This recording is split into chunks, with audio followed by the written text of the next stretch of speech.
Hey, y'all. What's up? It's Chip Towers of Dog Nation. Welcome back to another edition of Towers Take Live, brought to you by Marco's Pizza, America's #1 pizza company, as you already know. And right now, you can intercept a great deal on Marco's Pizza. That's right, intercept. See how we did that? 2 medium, 2-topping pizzas at a great everyday low value of $6.99 each. Y'all, that is a steal for some really, really good pizza. And that's why we bring you Marco's Pizza during the lunch hour. You can order you a pizza right here when we start talking, and you'll have it by the time we wrap it up at the end of the show and be able to eat your Marco's Pizza. So thank you to Mr. G and Marcos and all the fine folks at Marco's Pizza for sponsoring this wonderful program. And I've got my Facebook machine dialed up. I'm waiting to see your comments and questions mainly, and I'll answer them as best I can. I know you've had an opportunity to hear from a lot of us here at Dog Nation. We're all over the Bulldogs, as always, and they're getting ready for a big game this week, playing the Tennessee Vols. Really, really amazing, incredible, unbelievable that Georgia, we're getting ready. We're talking about a game in which Georgia opened as a 32-point favorite against Tennessee. It actually went up from there, and really, really amazing that Georgia is such a big favorite over Tennessee. Fascinating, intriguing game for me, nonetheless. The Jeremy Pruitt factor is huge in this for me. That is just, I'm still, quite frankly, I'm really amazed that Jeremy Pruitt is the head coach of Tennessee, which is not to speak at all of Jeremy Pruitt's football coaching ability or anything of that sort. Really, it's just, I think it's early for Jeremy Pruitt to be a head coach. I don't think there's any question that he was headed down that road. Obviously, he flew up the ranks, as he will tell you. Just 15 years ago, he was a kindergarten coach, a kindergarten teacher, excuse me. Perhaps he coached football in kindergarten. We forget about that nursery team that he had in 2003. But I think Jeremy Pruitt is a fine coach. I think he's a fine defensive coordinator. I think he's a hothead. I'm actually in the midst of working on a column that I will have posted shortly on Dog Nation, talking about, that point, that part of Jeremy Pruitt. I said when he got hired, I said this is either going to be a brilliant move or a disaster. I don't think that you can take, Tennessee's 2-2 record right now, them getting, unhinged by Florida 42-21 last week. I don't think that's necessarily a referendum on Jeremy Pruitt's ability to be a head coach. Everybody knew what this year was going to be for Pruitt, though, he sounded a little bit different in April and July than he does now about what the team might look like and how competitive they'd be.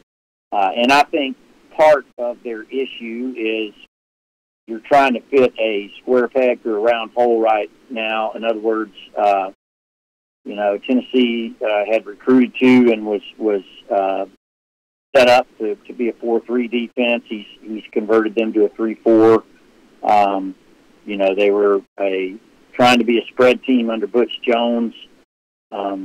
Jeremy Pruitt's trying to turn him into everything that Georgia and Alabama is. He's off the Nick Saban tree, obviously. But, already we're starting to see, some of those cracks, and this is the thing I was talking about, and this is something I'm weighing in on the column, which will be posted up at Dog Nation a little bit later this afternoon. once I get done here, and a couple other things I'm having to handle. But he's a hothead.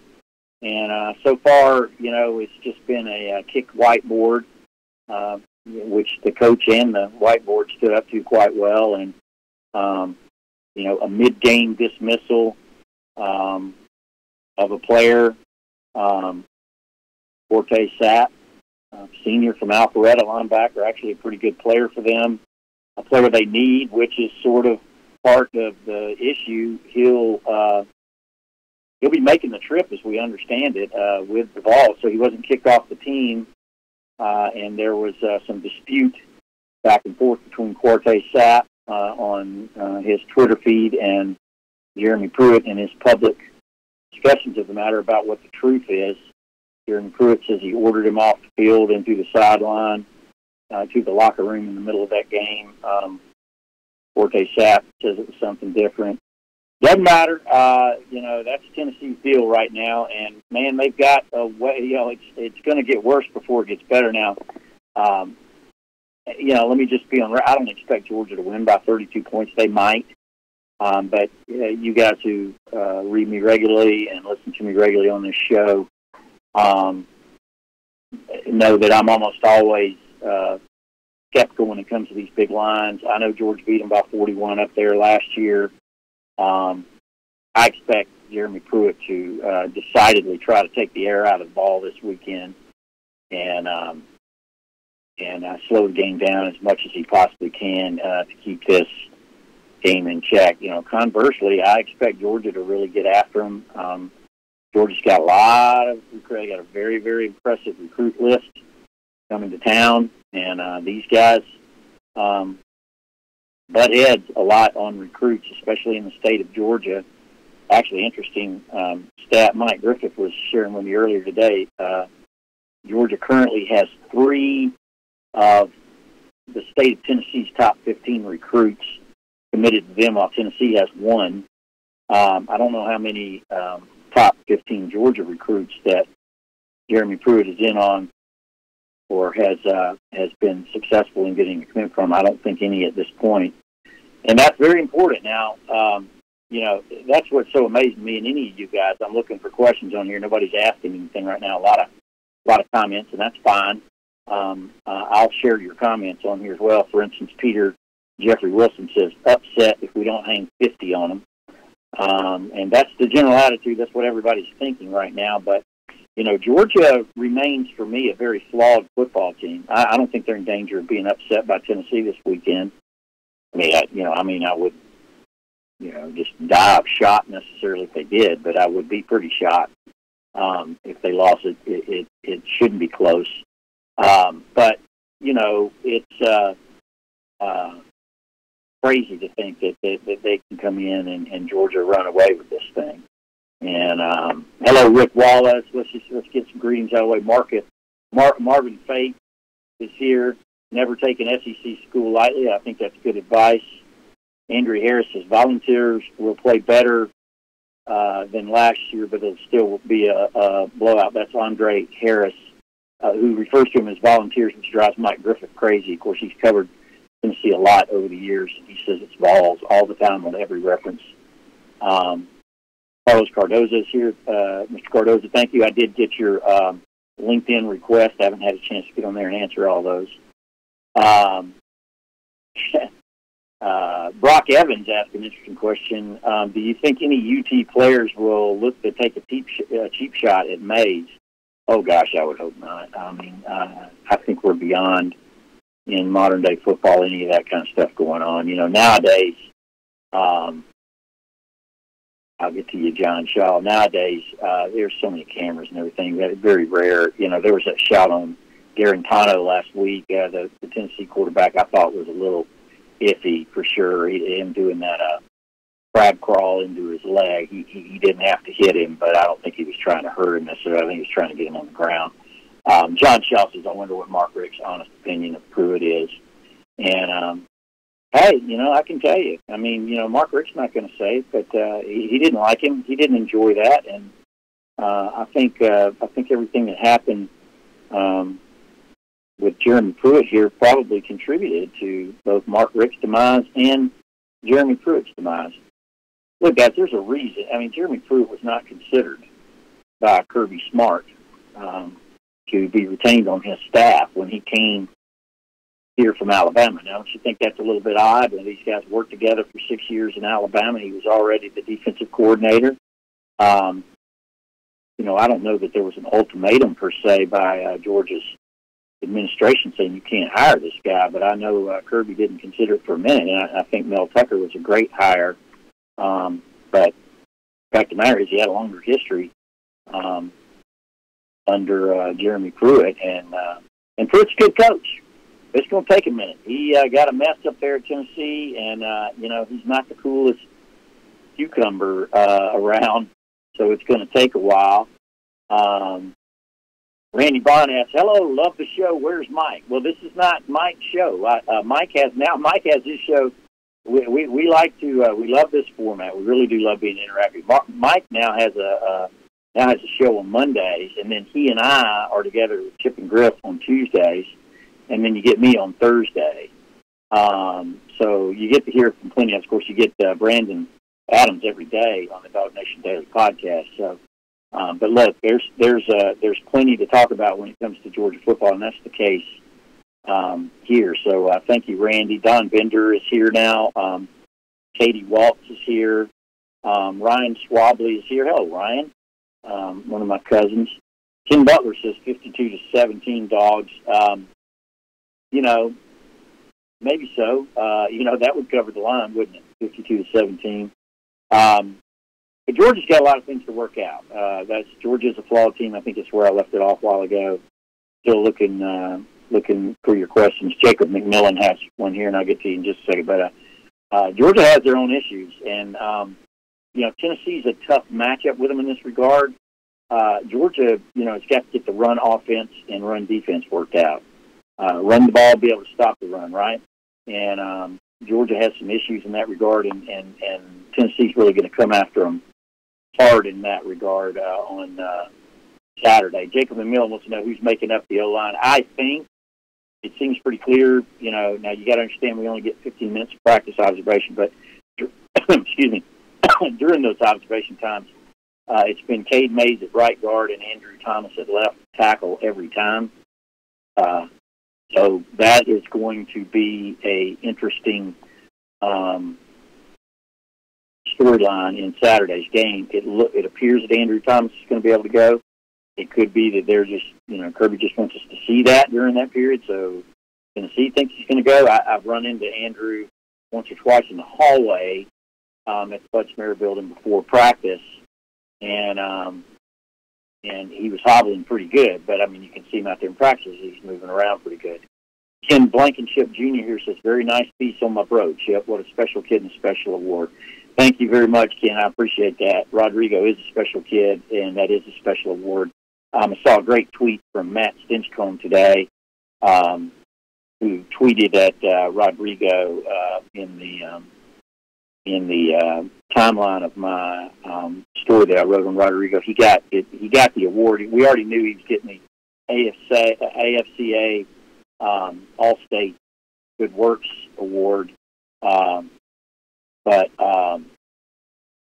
they actually surprised him with a trophy on with the trophy presentation and everything when he was speaking to kids, reading to kids in the second grade. And Matt Stinchcomb, who also won this award, a lot of Bulldogs have won this award, by the way, which says a lot about Georgia, said it's the biggest award that he'll get, the most important award he'll get, because it translates before and after your time on the field. So thank you very much for that, Ken. And, you know, as to the O-line, I mean, I think Andrew Thomas being able to go would be great, but, you know, he's got to be 100%. He didn't look anywhere close to that at Missouri, and then he got rolled up on right away and was right back out of the game, so I hated to see that. Mark Hobbs says, what is Swift's injury? It's John Shaw answers him right afterward. It's a groin injury. He spoke to Mike Griffith about that after practice yesterday, and admitted that he is dealing with a groin injury. He has been for a long time, kept him out of spring practice. It's not a good injury, fortunately. For Georgia, they have Elijah Holyfield, but I think overall Georgia's backfield situation is certainly not what a lot of us thought it would be, or certainly a lot of people out there thought for sure that Georgia's running backs were going to be able to pick it up and run with it just like they did last season with Nick Chubb and Sonny Michel going to the league. I don't know whether it's DeAndre's groin injury that's the culprit, but I said, and I wrote about this plenty in the preseason, it's not an automatic that you make a shift from a specialty back, which is what DeAndre Swift was in 2017, into a primary role and be able to do it at a very, very high level. That's at 100% healthy. You got to remember, Swift made huge plays last year and obviously averaged better than 7 yards a carry, but he often got a lot of those big carries when he was on the field with either Chubb or Michelle, a lot of those jet sweeps, a lot of sort of misdirection plays. Not so much, single back running the zone read back there where everybody in the stadium knows that you're going to get the football. So that is an area of concern for Georgia. Swift will go. He'll be able to play. Elijah Holyfield helps him out. Brian Harrion helps him out. I think you're going to see more of James Cook in the coming weeks as he continues to progress in his mastery of the offensive playbook. And, let's face it, there's probably 12 or 13 teams in the league that would trade places with Georgia's running back situation. But, Zamir White, I had a lot of people on the inside telling me that he was the best overall pure running back that Georgia had in camp before his knee injury. And it would be really neat to know where Zeus would be figuring in this situation right now. But it is what it is. He's doing what he's doing, and Georgia needs to work on that run game.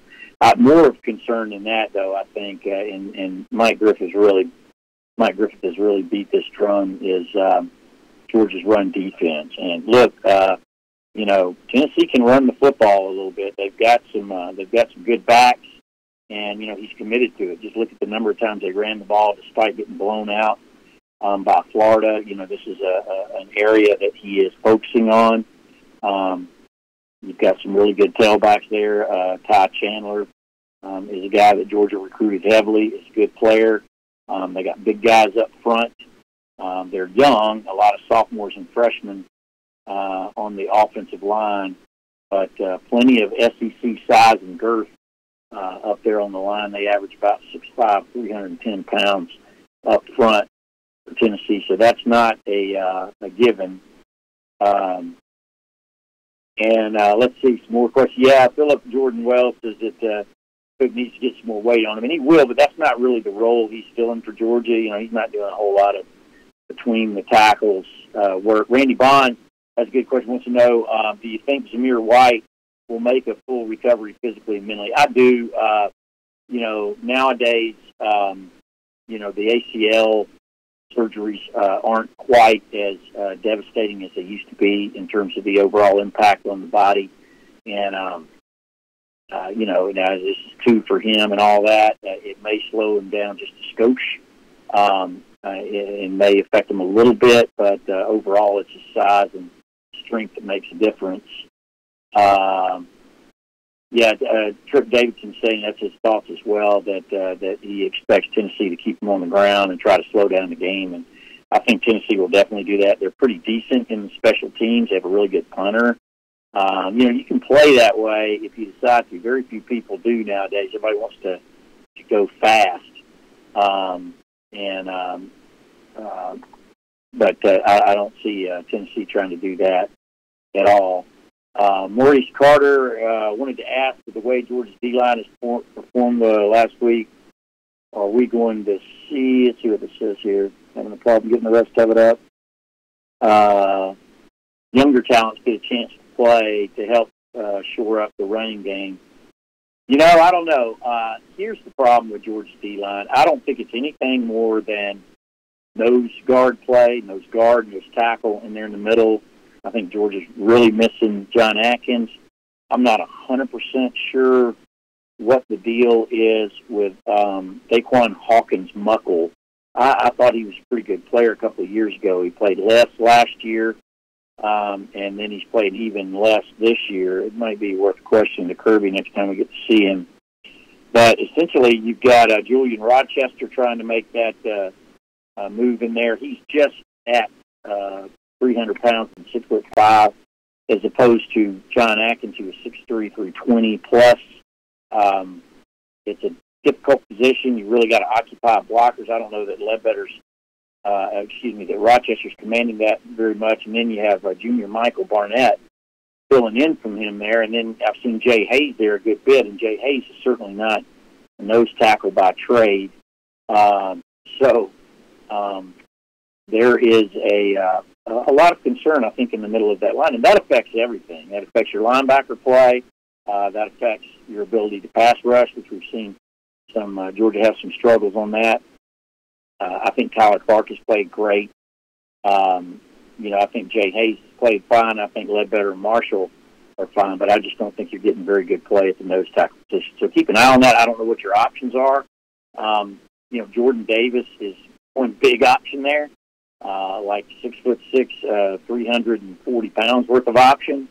But that's a very difficult transition from high school in Charlotte, North Carolina, to college in the SEC, and he is 6'6". It's really hard for those guys to learn to play as low as you need to.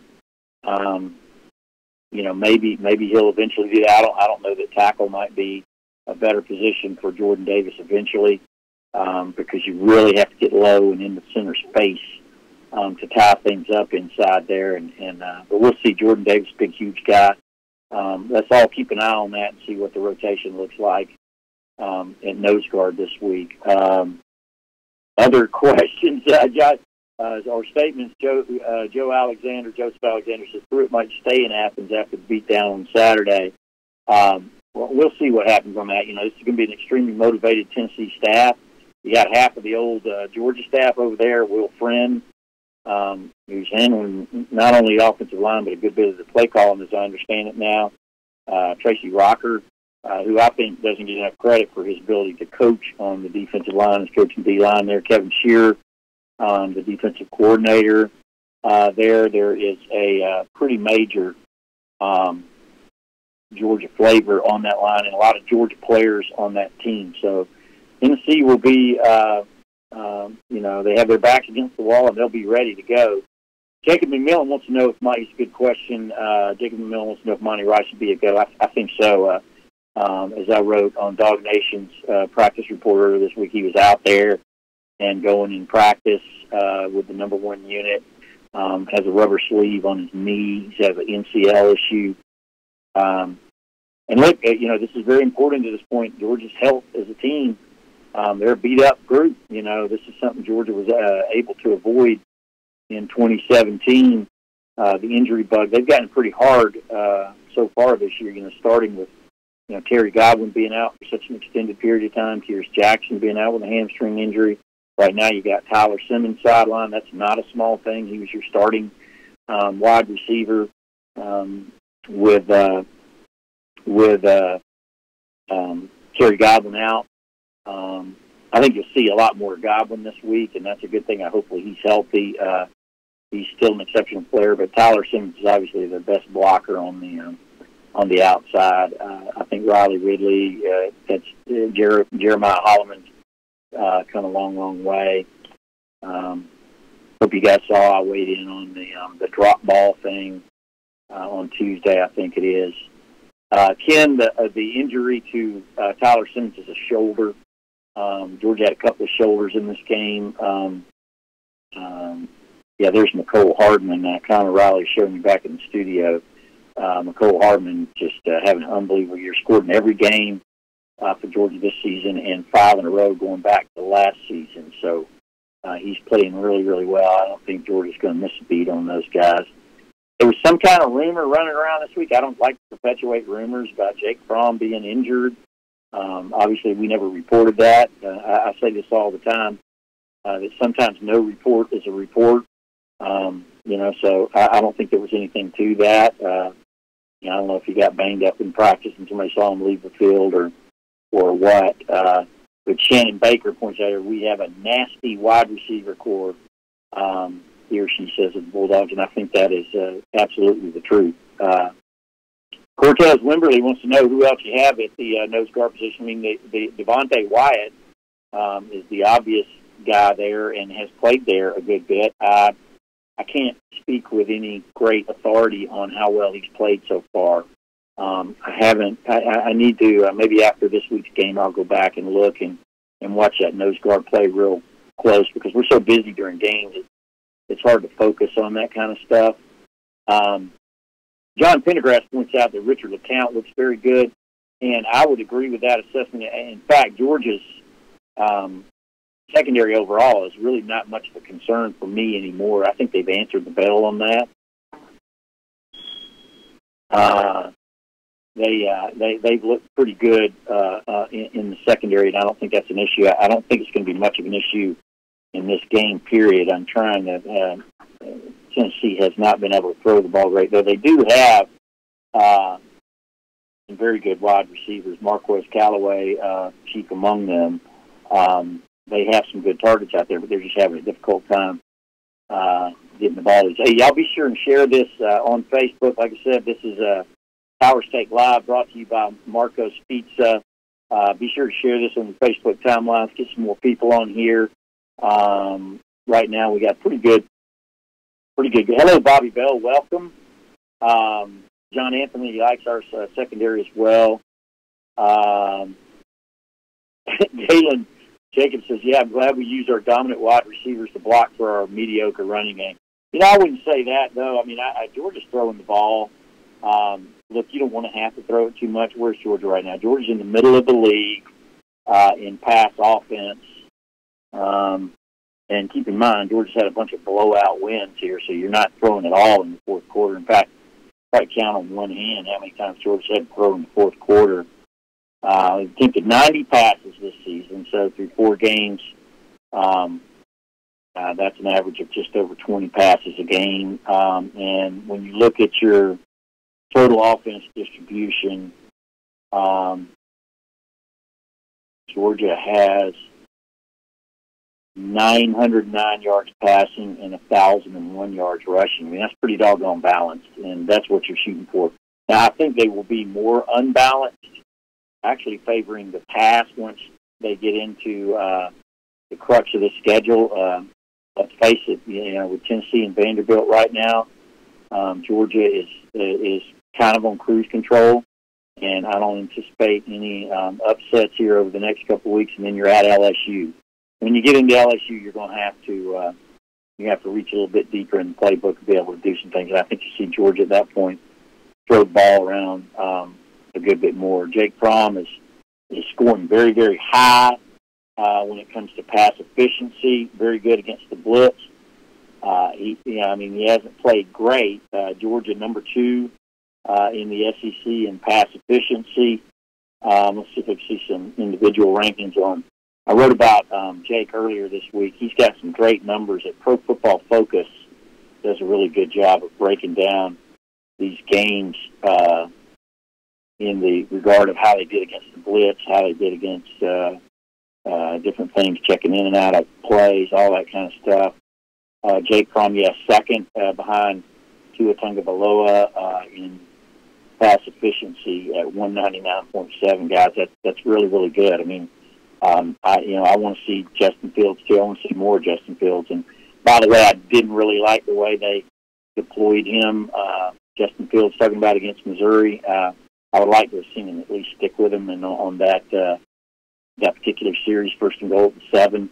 I don't like that running in and out stuff. I don't think it's fair to anybody.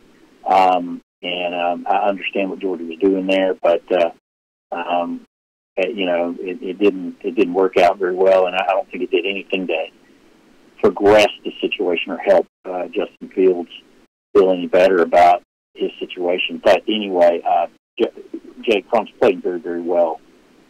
199.7 in pass efficiency, 9 touchdowns, 2 interceptions on a similar pace as he was last year. And that's behind Tua and ahead of Mississippi State's Ketoan Thompson. We'll see what happens. It's making me curious. I'm sorry for zoning out here, but it's got me curious about a couple of things. I want to see Tennessee's pass defense. Yeah, they're only giving up 53.3% of their passes, but they've given up 8 TDs, which is second most in the SEC. So I think they can be exploited in that regard a little bit. They will sell out to stop the run, a la Nick Saban and everybody else. Let me get these more questions here. Matt Turner wants to know if Georgia's experimented with any of these huge O-linemen. We're not, they probably thought about it. I always thought Jamari Sawyer looks like a fantastic nose guard, but he's number one guard in the country, and he may start at left guard this week, depending on if Georgia decides to go with Solomon Kinley over at right guard. Though it appears that Cade Mays is going to be the guy there again, that's really saying something about Cade Mays. He ends up starting at right guard after starting at right tackle. This kid from 5-star from Knoxville, Tennessee, a volunteer legacy. That will really be saying something because it's not that easy to flop back and forth, left to right, period, and much less guard to tackle. And if he's able to make that transition, and Georgia would want to put him in there, that's saying a lot about where they feel about him as his ability as an offensive lineman.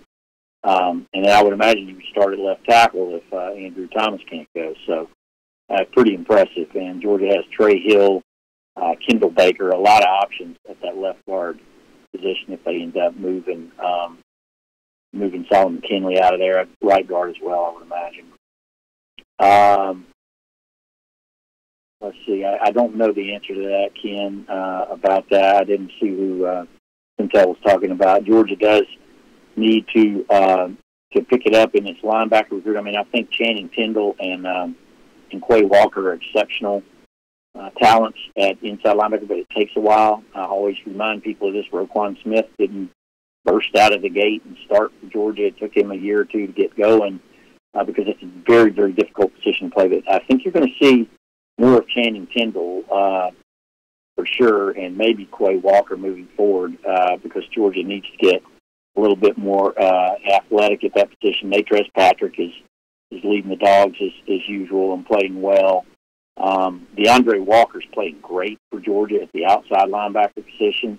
I would imagine this week you'll see Georgia really sell out a lot more to stop the run. Obviously, we have cited ad nauseum Georgia's 1st and 10 run deficiencies against Missouri, giving up 5.7 yards a carry. Actually, that extends back to the Middle Tennessee State game on 1st and 10. President Marshall, as I was talking about yet, Georgia, I tell you what, it's a good time to go out there and recruit linebackers because Juwan Taylor's going to graduate, Natrez Patrick is going to graduate, Tay Crowder's going to be a senior. What a run. After that interception against Missouri, you see why Crowder was a running back when you saw him carrying that ball. I'm still shocked he didn't get in the end zone on that one. I think that's when they ended up 1st and goal and had to settle for a field goal. But like I said, DeAndre Walker is playing fantastic for Georgia. I haven't noticed Walter Grant quite as much in terms of great play, but it's kind of like when Lorenzo Carter was playing there. That's a hard position to notice because you're popping back there and playing stars sometimes. You're doing a lot of coverage. You're not necessarily, getting after the quarterback all the time or even just jacking up for the run. DeAndre Walker is doing that at the other position, and we'll see. Philip Wells asked about if the divide was healthy. That might make a good dime defense. But Divide Wilson is working. He must be really close to being cleared because he's been running around out there at full speed. But I don't think you'll see him get into the mix this year. I would imagine he's heading toward the red shirts based on the rotation that you're seeing in the backfield right now. I tell you, who's really intriguing for me right now is Demetrius Robertson. Still doesn't have a catch. Heading into this Tennessee game 5, and really having a hard time breaking into Georgia's rotation. He should move up a little bit with Tyler Simmons being out, and you might see a little bit more of him. There is this week's Nate McBride playing time question comes from Jason Ford. Nate McBride is playing on special teams, but he has not figured into the inside linebacker situation. and that is not a conspiracy. For whatever reason, he's not played as well as the other guys. Jermaine Gaines, how much longer will Wilson be out? He's not out anymore. I think he could play if he wanted to. Close to it. Here's Chip Polendor, y'all, a great Georgia fan, makes all the trips to Georgia on the road, and great basketball fan. He says, I hope we continue to struggle with 40-plus points a game and winning the conference by 2 touchdowns on the road, winning conference games. Yeah, he's right. You know, the long-time Georgia fans have it better. And it's like, what's everybody complaining about? But this is kind of where Georgia is now. So get in your last questions. I've been given the 1-minute warning here. Ladies and gentlemen, Mr. Jay Clark is weighing in. He's out there at LSU. Jay, what can you tell us about those Bayou Bengals and their football team getting ready for Georgia out there? I know you're a big Dog fan, but I'm sure you'll be wearing purple and gold and probably have some impressive gymnastics recruits on campus that day in particular. I know we're really excited about the LSU trip. By the way, you're going to start seeing some stories pop up on Dog Nation about the Georgia. It's funny, Peter Wilson. About the Georgia LSU game. Of course, we have earmarked that, circled it as the Dog Nation Invasion Baton Rouge game, just like we did Dog Nation Invasion Notre Dame last year. That is certainly developing into a monumental game. We've got to really start keeping up with LSU. He was at Ole Miss this week, or has Ole Miss in Baton Rouge, and then has Florida in Gainesville before Georgia comes to Baton Rouge. And there's actually some recruiting implications on the line. A couple of people here asking about Otis Reese. Otis Reese is starting to show up. He's out there. They're getting him ready. You can see him working on him out there. He's a very good fit for the linebacker type of star that you need. Fact of the matter, Georgia doesn't need those very many so much, but they may need a sort of run-stopping kind of star for this game. So you might see a little bit more of number 17, Otis Reese, this week, Henry Carter. Let's see. Peter Jeffrey Wilson says D-Rob is paying his California tax right now. Yeah, I imagine he is. It's been difficult on him making that transition, both from a strategic standpoint and a physical conditioning standpoint, as Coach Smart has alluded to. So that's all my time here today, guys. We've actually gone over it. I enjoy hanging out with you guys in this format, answering your questions and talking to you.